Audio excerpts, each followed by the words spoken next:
Hello everyone, कैसे हो आप सब। उम्मीद करते हैं कि आप सब बहुत अच्छे होंगे। तो स्वागत है आपका हमारे इस यूट्यूब चैनल पे। मैं मनजोत कौर आपको बायोलॉजी के बारे में स्टडी करवाऊंगी। तो आइए हम अपना आज का टॉपिक स्टार्ट करते हैं। तो मैं आपको बायोलॉजी के बारे में बताऊंगी, बायोलॉजी क्या है, इसके कितने पार्ट होते हैं, कैसे ये स्टार्ट हुई। तो आज अपने इसके बारे में पढ़ते हैं। तो सबसे पहले जैसे बायोलॉजी,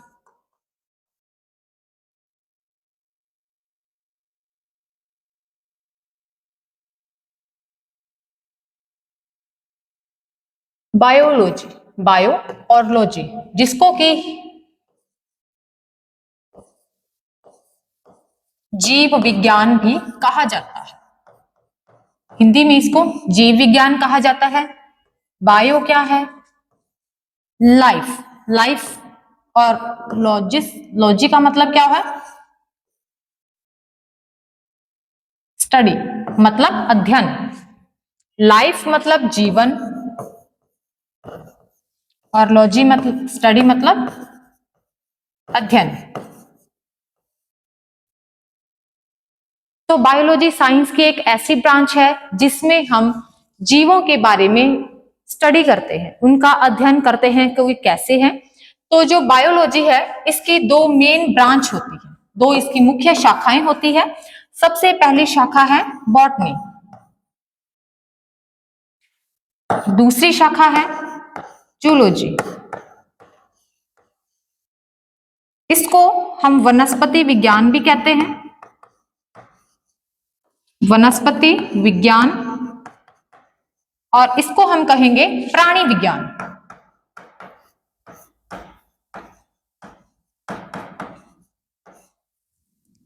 अब इसको जूलॉजी और जो बॉटनी है इसके अपने फादर के बारे में स्टडी करते हैं कि इनके जो फादर थे या इनके जनक कौन थे। जो बॉटनी है सबसे पहले अपने इनकी डेफिनेशन देखते हैं, बॉटनी क्या है या वनस्पति विज्ञान है। तो जो बॉटनी है, वनस्पति विज्ञान है, जीव विज्ञान की एक वह शाखा है जिसके अंतर्गत आप ये कह सकते हो कि इसके बारे में हम प्लांट्स की स्टडी करते हैं, पेड़ पौधों के बारे में अध्ययन करते हैं। अब किस चीज का अध्ययन करते हैं उसमें हम उसकी बाह्य आकारिकी भी करते हैं, बाह्य आकारिकी का अध्ययन करते हैं, उसके क्या लक्षण होते हैं। अब वो सांस कैसे लेते हैं, कैसे उसमें श्वसन की क्रिया पाई जाती है, कैसे उसमें एक्सक्रीशन या उत्सर्जन होता है, और कैसे उनका विकास एक स्टेज से दूसरी स्टेज तक वो कैसे पहुंचते हैं, तो वो कहलाएगा वनस्पति विज्ञान। तो इसकी डेफिनेशन या परिभाषा होगी बायोलॉजी की वह शाखा जिसके अंतर्गत हम पेड़ पौधों का अध्ययन करते हैं। अब अपने देखते हैं जूलॉजी के बारे में। जूलॉजी क्या है? तो जूलॉजी या प्राणी विज्ञान बायोलॉजी की वो ब्रांच या शाखा होती है जिसके अंतर्गत हम जीवों का अध्ययन करते हैं, उनके क्या लक्षण है, उनकी आकारिकी क्या है, उनका एक स्टेज से दूसरे स्टेज तक उनकी डेवलपमेंट कैसे होती है, कैसे वो सांस लेते हैं, कैसे वो एक्सक्रीट या उत्सर्जन करते हैं, और कैसे वो एक स्टेज से दूसरी स्टेज तक पहुंचते हैं। जो बॉटनी के जनक है, अगर अपने जनक की बात करें तो इनके जो जनक हैं वो थियोफ्रेस्टस है।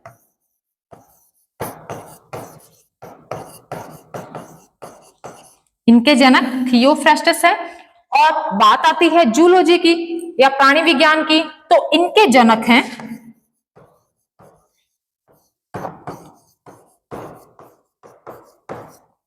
अरस्तु। तो इतना आपका जो पार्ट है वो क्लियर हो चुका है। नेक्स्ट अपने देखते हैं इनका क्लासिफिकेशन। तो अब अपने देखते हैं पादप वर्गीकरण।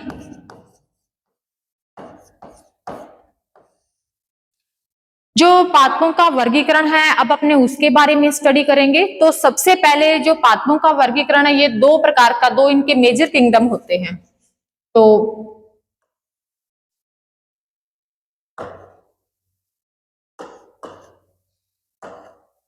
सबसे पहले अपने देखें क्रिप्टोगैमस, जिसको कि हम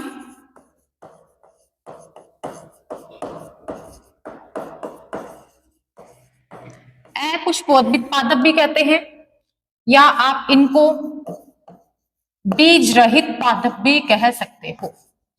बीज रहित पादप, जैसा कि नाम से ही स्पष्ट है, अपुष्पोद्भिद, ठीक है, और बीज रहित। तो अब दूसरा है फेनेरोगैमस।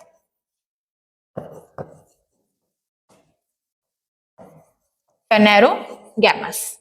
इसको हम कहेंगे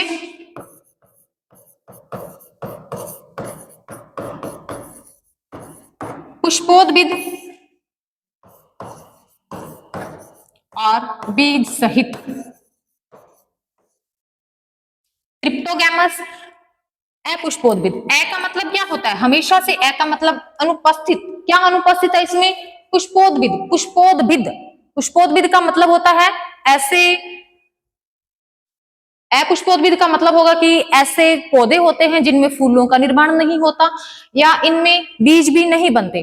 दूसरी साइड जस्ट इसके अपोजिट जो कि फेनेरोगैमस है, फेनेरोगैमस होता है पुष्पोद्भिद।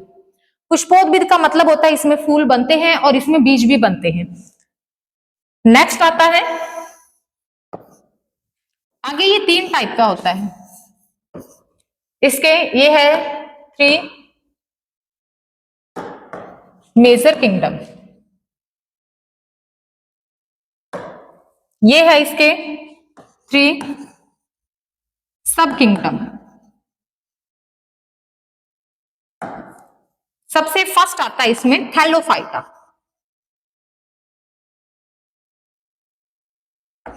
थैलोफाइटा। नेक्स्ट है ब्रायोफाइटा। थर्ड है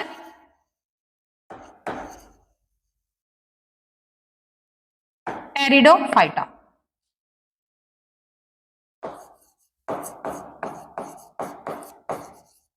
उसी तरीके से इसको हिंदी में भी लिखेंगे थैलोफाइटा,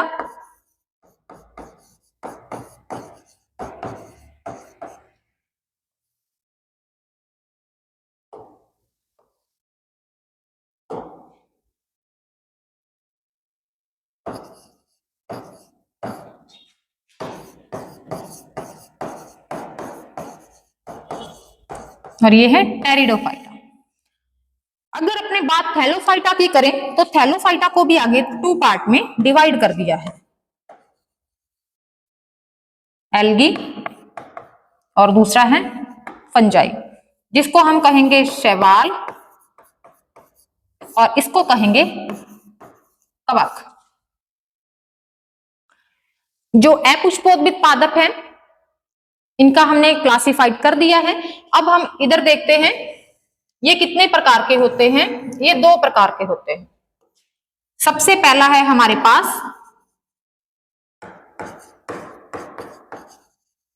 एंजियोस्पर्म, जिम्नोस्पर्म।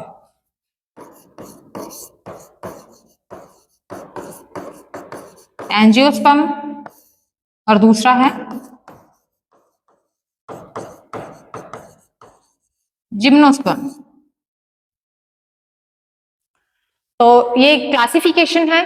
दोबारा से अपने देखते हैं, एक क्रिप्टोगैमस होता है और एक होता है फेनेरोगैमस। क्रिप्टोगैमस मतलब अपुष्पोद्भिद। अपुष्पोद्भिद के नाम से स्पष्ट है कि इसमें फूलों का निर्माण नहीं होता। दूसरी तरफ है पुष्पोद्भिद मतलब जिसमें फूलों का निर्माण होता है। इसके आगे 3 सब किंगडम है, थैलोफाइटा, ब्रायोफाइटा और टेरिडोफाइटा। जो थैलोफाइटा है इसको भी आगे 2 पार्ट में डिवाइड कर दिया है, एक एल्गी है या शैवाल है, दूसरा फंजाई या कवक है। इधर जो पुष्पोद्भिद पादप होते हैं ये 2 प्रकार के होते हैं। सबसे पहला होता है इनमें एंजियोस्पर्म और दूसरा होता है जिम्नोस्पर्म। एंजियोस्पर्म को आप आवर्तबीजी भी कह सकते हो, आवृतबीजी, और ये होंगे अनावृतबीजी। आवृतबीजी का मतलब होता है ऐसे पादप होंगे जिनके बाहर बीजों का आवरण है वो उपस्थित होगा।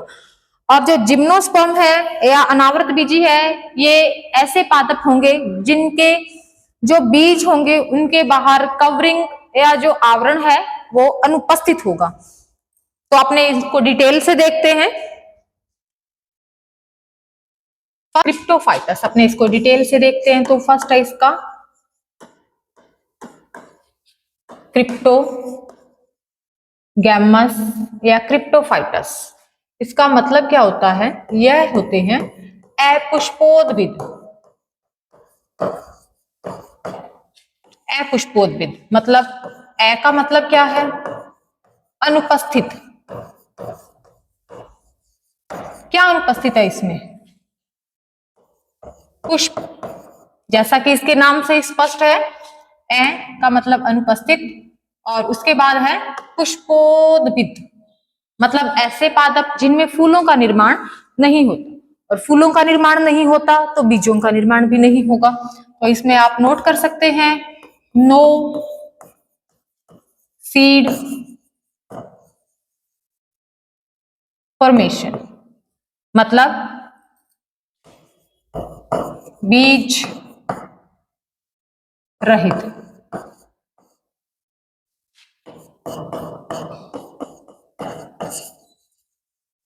नो फ्लावर्स, फूल नहीं बनेंगे, इसमें फूल भी नहीं बनते हैं।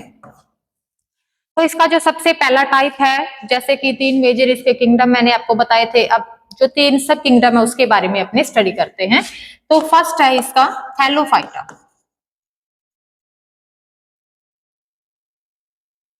थैलोफाइटा को हिंदी में भी थैलोफाइटा ही कहते हैं, जैसा कि इसके नाम से स्पष्ट है, थैलो और फाइटा। थैलो का मतलब थैलस लाइक, फाइटा का मतलब प्लांट्स, मतलब ऐसे ही थैलोफाइटा में इस टाइप के कुछ प्लांट्स को आप ऐड कर सकते हो जिनकी जो प्लांट बॉडी होती है वो थैलस लाइक होती है। थैलस का मतलब होता है कि वो जड़ तना पत्ती में विभेदन नहीं होता। तो इसका एग्जांपल मैं आपको बताती हूँ, एल्गी। एल्गी जो कि आपने पानी के जितने भी रिसोर्सेस होते हैं, पानी के जितने भी स्रोत होते हैं, उनके ऊपर आपने जो हरे कलर की जो एक स्ट्रक्चर है वो तैरती हुई देखी होगी, उनको काई कहा जाता है या शैवाल कहा जाता है। उनकी जो बॉडी स्ट्रक्चर होती है थोड़ी इरेगुलर शेप में होती है, इस तरीके से। इसका एग्जाम्पल आप नोट कर सकते हो, शैवाल। तो इसका जो फर्स्ट टाइप है वो भी एल्गी ही है। तो आप इसमें लिख सकते हो जड़, तना या पत्ती में विभेदन नहीं होता। जड़, तना या पत्ती में विभेदन नहीं होता, तो उनकी जो प्लांट बॉडी होती है, उनका जो थैलस होता है, thallus like plant body, thallus या सुकाए आप इनको लिख सकते हो। थैलोफाइटा है, थैलोफाइटा मीन्स क्या होगा कि इनकी जो प्लांट बॉडी है वो थैलस लाइक होगी, थैलस लाइक है। तो इसका एग्जाम्पल है शैवाल। शैवाल के बारे में आगे पढ़ते हैं, जो जड़, तना, पत्ती में विभेदन नहीं होता। और इनका जो कलर होता है, अगर कलर की बात करें, कलर होता है ग्रीन या हरा। हरा कलर किसके कारण होता है? एक पिगमेंट होता है जिसको कि क्लोरोफिल कहा जाता है। जो क्लोरोफिल होता है वो हरे रंग के लिए रिस्पॉन्सिबल होता है या हरे रंग के लिए जिम्मेदार होता है। तो हरा रंग किसके, तो जो इसमें ग्रीन कलर होता है या हरा रंग होता है वो क्लोरोफिल की वजह से होता है। और अगर इसमें हरा कलर उपस्थित है तो वो प्रकाश संश्लेषण की क्रिया करेंगे। अब प्रकाश संश्लेषण क्या, तो प्रकाश संश्लेषण के बारे में भी मैं आपको थोड़ी सी जानकारी दे देती हूँ। जैसे कि आप प्रकाश संश्लेषण देखते हैं, प्रकाश संश्लेषण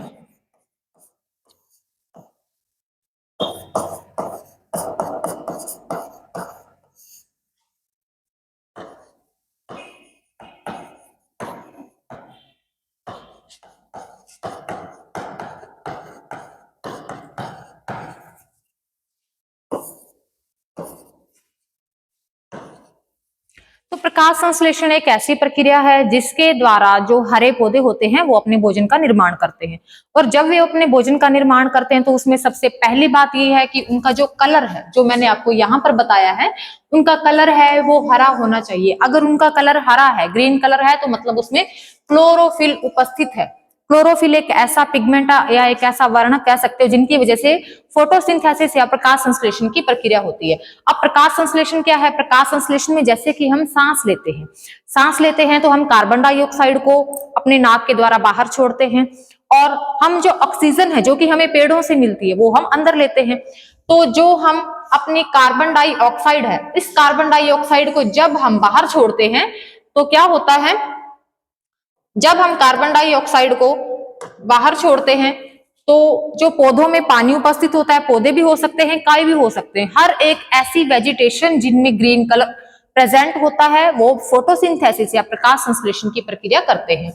अब जब सूर्य का प्रकाश होगा और क्लोरोफिल उनमें ए और बी प्रेजेंट होगा तो वो प्लांट या पौधे अपने लिए ग्लूकोज की फॉर्म में खाना बना लेंगे, ग्लूकोज की फॉर्म में खाना बना लेते हैं और जितना फूड उनको चाहिए होता है वो अपना उस फूड का यूज करते हैं, उस खाने का यूज करते हैं और बाकी को वो स्टार्च की फॉर्म में अलग रख लेते हैं।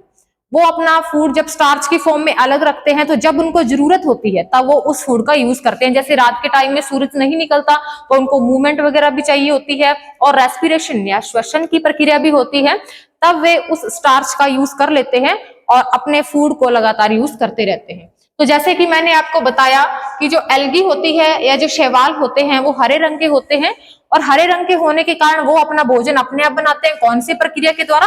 प्रकाश संश्लेषण की प्रक्रिया के द्वारा। और जब वे अपना भोजन प्रकाश संश्लेषण की क्रिया के द्वारा बनाते हैं तो उन्हें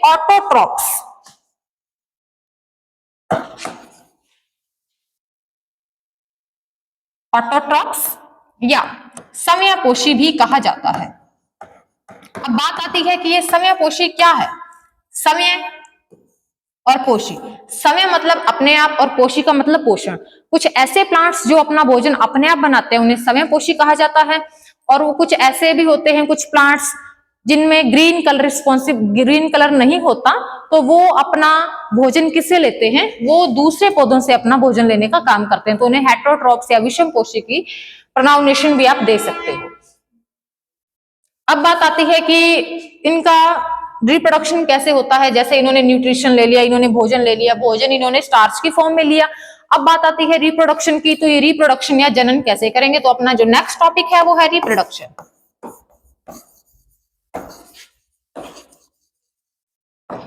रिप्रोडक्शन री का मतलब क्या होता है? री का मतलब क्या होगा? री का मतलब होगा दोबारा और प्रोडक्शन का मतलब प्रोड्यूस करना, मतलब एक अपने जैसी संतति को उत्पन्न करना ही रिप्रोडक्शन कहलाता है। अब ये जो रिप्रोडक्शन है ये प्लांट्स में किस तरीके से होता है? प्लांट्स में रिप्रोडक्शन है ये कायिक विधि से भी होता है, अलैंगिक विधि से भी होता है और लैंगिक विधि से भी होता है। तो जो एल्गी है या थैलोफाइटा के प्लांट्स हैं उनमें सिर्फ और सिर्फ जो रिप्रोडक्शन है वो किसकी वजह से होता है? बाय फ्रेगमेंटेशन, बाय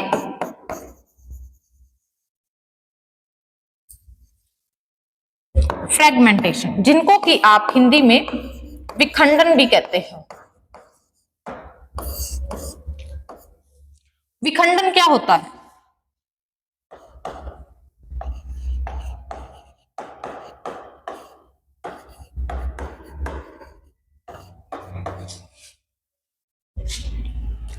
विखंडन मान लो कि जैसे मैंने आपको बताया कि ये जो काई होती है ये पानी के ऊपर फ्री तैर रही होती है, ठीक है। जैसे ये मान लो एग्जांपल है, ये हमारे पास वाटर के रिसोर्सेस है तो हम इसको जो एल्गी है उसको ग्रीन कलर का एक बार देख लेते हैं। तो ये जो एल्गी है वो इस तरीके से ग्रीन कलर की तैर रही है। बाय द वे इसमें पानी का बहाव तेज हो जाता है। जब पानी का बहाव आया या कोई भी एनिमल आप कह सकते हो, एनिमल कह सकते हो, या कोई भी एक्सीडेंटली कोई इसमें एंटर करता है, तो जब किसी ने भी यहाँ पर एक्सीडेंटली एंटर किया तो ये दो पार्ट में डिवाइड हो जाती है, तो एक पार्ट से दो पार्ट बन गए। तो ये क्या है? दोबारा प्रोड्यूस कर रही है।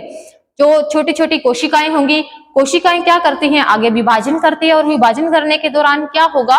इस तरीके से उनका आगे की आगे सेल्स है वो डेवलप होती जाएंगी और वो टिश्यू बन जाएगा। टिश्यू बन जाने के बाद आप ये कह सकते हो कि ये जो सेल्स हैं वो बनती रहती है, इकट्ठी होकर एल्गी का निर्माण कर लेती है। तो ये है बाय फ्रेगमेंटेशन या विखंडन के द्वारा है जो इस तरीके से एल्गी अपना डिवीजन है वो करती है। अब हमारी जो एल्गी है वो कंप्लीट हुई। अब अपने देखते हैं जो इसका दूसरा पार्ट था फंजाई, जिसको हम कवक भी कहते हैं। फंजाई या कवक क्या है? फंजाई या कवक क्या है? जैसे कि सबसे पहले जो एल्गी बताई थी, एल्गी ग्रीन कलर की थी। फंजाई आपने फंफूद के नाम से सुनी होगी, फंफूद जो अचार वगैरह में लग जाती है, ये व्हाइट कलर की भी होती है और ट्रांसपेरेंट भी होती है। इसको आप सफेद या या सफेद भी कह सकते हो, और जो ट्रांसपेरेंट है वो भी कह सकते हो।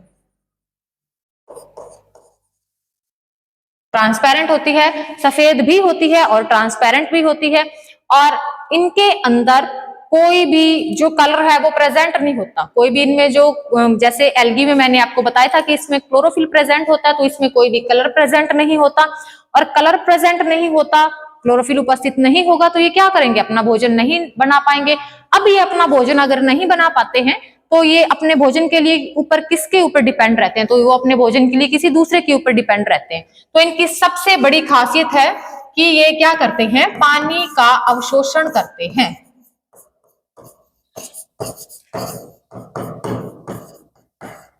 पानी का अवशोषण, पानी का अवशोषण करने का काम करेंगे, पानी को अपनी तरफ खींचेंगे। तो इनका काम यही है, ये अपना खाना नहीं बनाते, ये अपने खाने के लिए एल्गी के ऊपर डिपेंड रहते हैं, और एल्गी है उनमें क्या होता है, वो अपने पानी के ऊपर डिपेंड रहती है। ठीक है, तो इसमें क्या है, इसका एक और है लाइकेन। लाइकेन क्या होते हैं, लाइकेन को हिंदी में भी लाइकेन ही कहेंगे। जो लाइकेन है ये क्या होती है, एल्गी और फंजाई,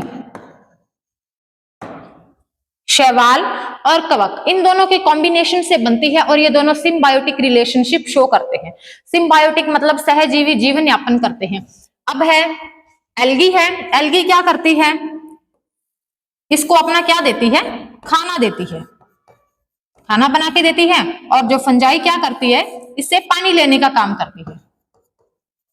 पानी लेने का काम करेगी तो क्या हो जाएगा, इन दोनों के बीच रिलेशनशिप शो हो जाएगा, दोनों को एक दूसरे से अटैचमेंट हो जाएगी, दोनों को एक दूसरे से प्रॉफिट हो रहा है, तो इसको, इस टर्म को हम क्या कहेंगे, लाइकेन कहेंगे। तो जो लाइकेन है सिम्बायोटिक रिलेशनशिप शो करती है। तो अब हम अपना जो नेक्स्ट टॉपिक है ब्रायोफाइटा, उसके बारे में स्टडी करते हैं, क्योंकि थैलोफाइटा का हमारा कंप्लीट हो चुका है। नेक्स्ट स्लाइड में हम देखते हैं ब्रायोफाइटा।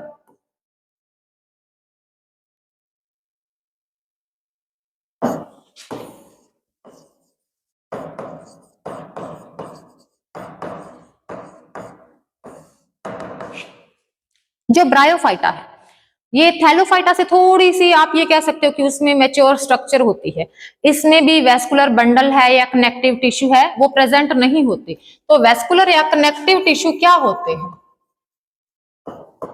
कनेक्टिव टिश्यू, इसको हिंदी में संयोजी ऊतक भी कहा जाता है। संयोजी ऊतक भी इसको कहा जाता है। अब संयोजी ऊतक क्या होते हैं, जाइलम और फ्लोएम होते हैं।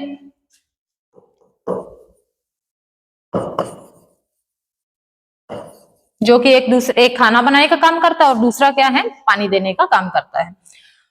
अब है ब्रायोफाइटा। ब्रायोफाइटा में क्या कुछ अलग इससे थैलोफाइटा से क्या थोड़ा सा अलग होता है, तो वो अपने देख लेते हैं। इसमें क्या होता है, जो रूट्स होती हैं,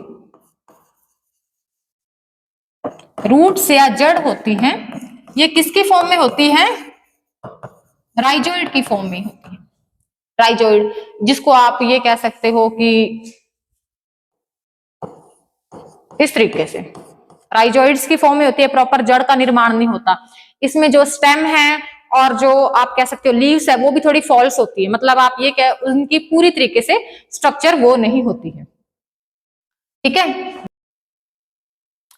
और इसकी एक और बात है, ये जल और थल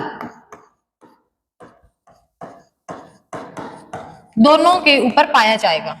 जल और थल दोनों भागों के ऊपर ये जो इनके ब्रायोफाइट्स के प्लांट है ये आपको देखने को मिलेंगे।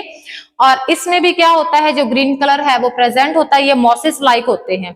अब अपने जो नेक्स्ट है वो अपना पढ़ते हैं टेरिडोफाइट्स।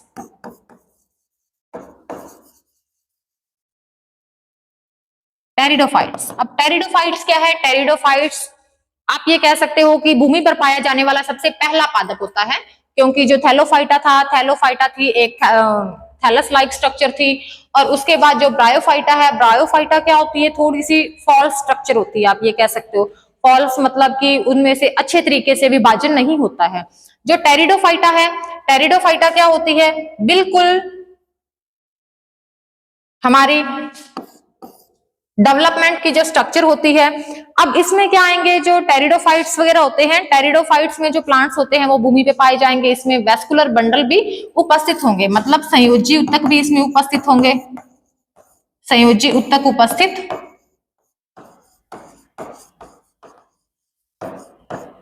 संयोजी उत्तक उपस्थित होने के साथ साथ ये जड़, तना और पत्ती में विभाजन भी होगा। जड़, तना, पत्ती में विभाजन भी होगा, लेकिन इनमें बीजों का निर्माण नहीं होगा, इनमें फूलों का निर्माण भी नहीं होगा। तो हमारा ये टॉपिक है जो कि क्रिप्टोगैमस थे, अपुष्पोद्भिद पादप थे जिनमें बीजों का निर्माण नहीं होता, वो कंप्लीट हो चुका है। नेक्स्ट अपने देखते हैं फेनेरोगैमस।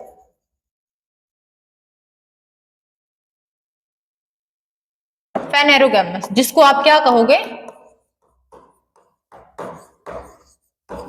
पुष्पोद्भिद। पुष्पोद्भिद मतलब ऐसे पादप होते हैं जिनमें फूलों का निर्माण भी होता है और बीजों का निर्माण भी होता है, तो उसमें हम एंजियोस्पर्म या आप कह सकते हो जिम्नोस्पर्म को ऐड कर सकते हो। तो सबसे पहले अपने देखेंगे जिम्नोस्पर्म के बारे में।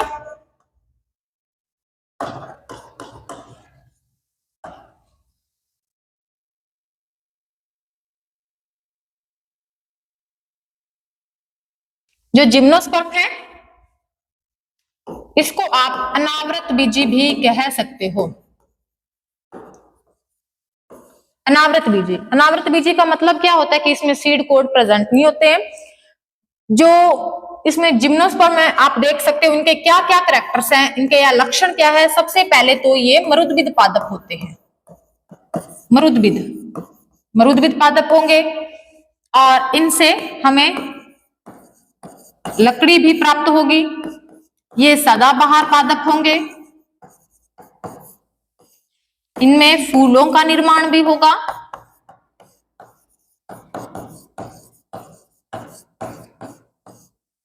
ठीक है, और इनमें बीजों का निर्माण भी होगा।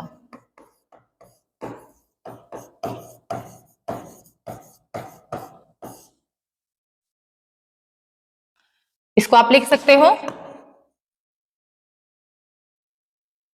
जीरोफिटिक प्लांट है, ये वुडी प्लांट है, एवरग्रीन है और इसमें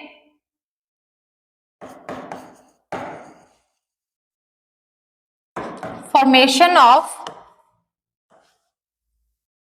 फ्लावर्स और इसमें सीड भी बनेंगे, बीजों का निर्माण भी होगा। तो नेक्स्ट है फेनेरोगैमस या पुष्पोद्भिद जिनमें बीजों का निर्माण भी होता है, फूलों का निर्माण भी होता है। उसके कुछ कैरेक्टर्स है, ये मरुद्भिद पादप होते हैं और ये जो पादप होते हैं इनसे हमें लकड़ी भी मिलती है, मतलब ये वुडी प्लांट होते हैं और ये सदाबहार पादप है, मतलब एवरग्रीन ही होते हैं और एवरग्रीन होंगे, फूलों का निर्माण भी होगा, बीजों का निर्माण भी होगा और ये बहुवर्षीय होंगे। बहुवर्षीय का मतलब क्या होता है कि एक बार हमने एक पौधे को लगा दिया, पौधा आगे पेड़ बनता जाएगा और उसको एक बार लगाने के बाद वो बहुत सारे सालों तक चलता रहेगा, वो होता है बहुवर्षीय। तो नेक्स्ट अपने देखते हैं, नेक्स्ट और हमारा जो लास्ट टॉपिक है एंजियोस्पर्म।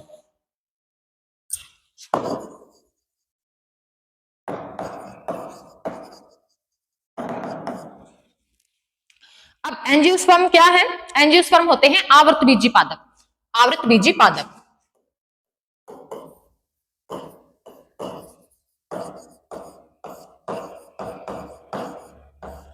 आवृतबीजी पादप, आवृतबीजी पादप का मतलब क्या है कि जिनके बीजों के ऊपर आवरण पाया जाता है, इनके बीजों के ऊपर आवरण पाया जाएगा तो आवृतबीजी पादप कहलाते हैं। इनमें फूलों का निर्माण भी होता है, जैसे कि वो जो फेनेरोगैमस का एक मेन कैरेक्टर है, इनमें फूलों का निर्माण भी होगा और बीजों का निर्माण भी होगा। नेक्स्ट है कि इनके जो बीज बनेंगे, इस तरीके से जो बीज बनेंगे उनके ऊपर जो फ्लैशी जो पार्ट होगा वो प्रेजेंट होगा, मतलब इनका जो बीज होगा अंदर होगा। इनका एग्जाम्पल क्या है, आप एग्जाम्पल इनका देख सकते हो। सबसे पहले लेमन है या नींबू है, गुआवा है, अमरूद है, मैंगो है, या जितने भी कुछ ऐसे फ्लावर्स, ऐसे फ्रूट्स वगैरह होते हैं जिनके जो स्टोन वगैरह होते हैं वो अंदर होते हैं, उनकी जो गुठलियां वगैरह होती हैं वो अंदर या बीज के अंदर, जैसे कि टमाटर। तो इनमें क्या होगा, ये प्लांट एंजियोस्पर्म होते हैं, आवर्तबीजी बीजों के ऊपर आवरण उपस्थित होता है। जिस तरीके से आप आम का एग्जांपल भी देख सकते हो कि उनके बाहर एक छिलका होता है, छिलके के बाहर अंदर उनका फ्लैशी पार्ट होता है, मांसल पार्ट होता है, जो कि खाने के लिए काम में लिया जाता है। और उनका जो अंदर वाला पार्ट होता है वो क्या होता है, उनके ऊपर जैसे एक आवरण उपस्थित होता है, जिसमें एग्जाम्पल है लेमन है, गुआवा है, और मैंगो भी है, और टोमेटो भी है। और उसके अलावा इनके जो अगर अपने आगे से थोड़ा सा और पार्ट देखें तो ये होते हैं, दो टाइप के होते हैं, मोनोकोट और ये होते हैं डाइकोट। मोनोकोट का मतलब क्या होता है, एक बीज पत्री, और ये द्विबीज पत्री। एक बीज पत्री क्या होते हैं, एक बीज पत्री पादप ऐसे होते हैं जिनके अंदर सिर्फ एक ही कोटिलीडन या एक ही बीज पत्र उपस्थित होता है। जैसे कि इसका एग्जाम्पल है गेहूं, गेहूं को सिर्फ और सिर्फ एक ही कोट होता है। और डाइकोटिलीडन का एग्जाम्पल आप बता सकते हो, डाइकोटिलीडन या द्विबीजपत्री का एग्जाम्पल सरसों भी होता है, आम भी हो सकता है, आम भी होता है। और उसके अलावा जितने भी इसमें जो कुछ सीड्स ऐसे होते हैं जो जिनके दो कोट प्रेजेंट होते हैं, जिनको अलग करने की आवश्यकता नहीं होती, वो अपने आप अलग हो जाते हैं। जैसे कि इसमें आप चने को भी ऐड कर सकते हो। तो आज का हमारा टॉपिक इतना ही था, खत्म हुआ। अगर आपको इस टॉपिक से रिलेटेड कोई भी क्वेश्चन हो या आपको कोई डाउट हो तो आप हमारे कमेंट बॉक्स में मैसेज कर सकते हैं। Thank you.